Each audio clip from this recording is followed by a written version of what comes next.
So, what's up? So, nandito na naman tayo. So, may gagagawa na naman tayong gagawin. Siyempre, magluluto na naman tayo. Ayan nga pala yung bangus.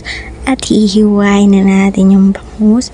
Paghihiwalayin natin yung apdo sa laman loob, kagaya ng paghihiwalay niyang dalawa. Charot lang. Hapali, hahatiin natin to. Aalisin natin yung apdo niya at saka yung hasang niya. Siyempre, huwag niyo nang pasinin yung bata dyan. Gusto lang naman kasi magluto. So, nandito tayo sa may bayog, sa may puno-puno, sa may ilog. Diyan kami nangunang isda. Siyempre, joke lang yun. Hindi kami dyan nangunang isda. Pinili namin yung bangus sa bayan.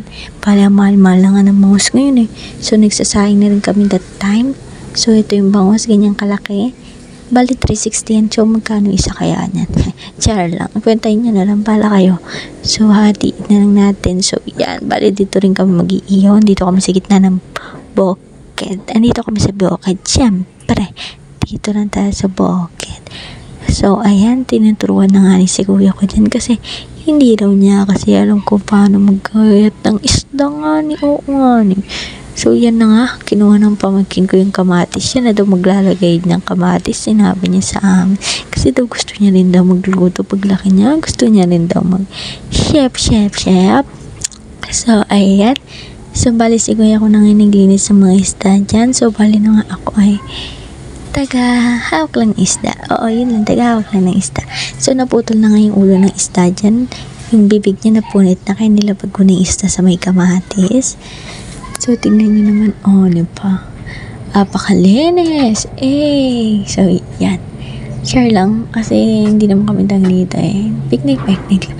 May kinuha lang kasi kami dito. Kaya, so, ganyan. Tinangali na kami. Kaya, dito na kami kumain. Niluto na lang namin. So, yan na. Gina nang pabanting nila. Oh, diba? Yung bata binalik kong kamatis. Oh, diba? So, ganun kasi maghiwa ng isda sa likod para malagyan ng kamatis. So, yun nga. Nagluluto na nga sila ngani ng dalawa. Silang mag-ingani. So, yung bata gusto talagang mag-chef. So, yan na nga patapos na tayo. So, aayos na tayo ng pag-iyawan natin. Aayusin na natin yung iyawan natin. DIY na lang yan, mga par.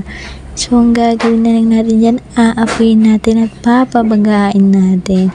Siyempre, pagkatapos natin pabagain, ang gagawin natin, siyempre, magluluto na tayo ng isda. Siyempre, iiyaw na natin yung isda nito pagkatapos nito. So, papabagain lang natin sa hanggang magbagayan. Yan, diba?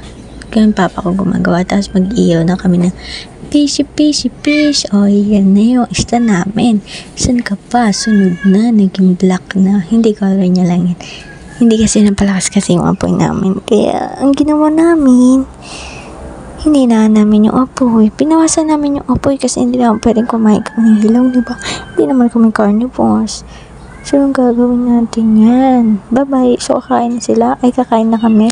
So, huwag kayong magkalimutan mag-subscribe ha. Tsaka mag-like ha. Maabot kayo sa video nito. Tapos, hindi nyo kayo magla-like. So, bye-bye.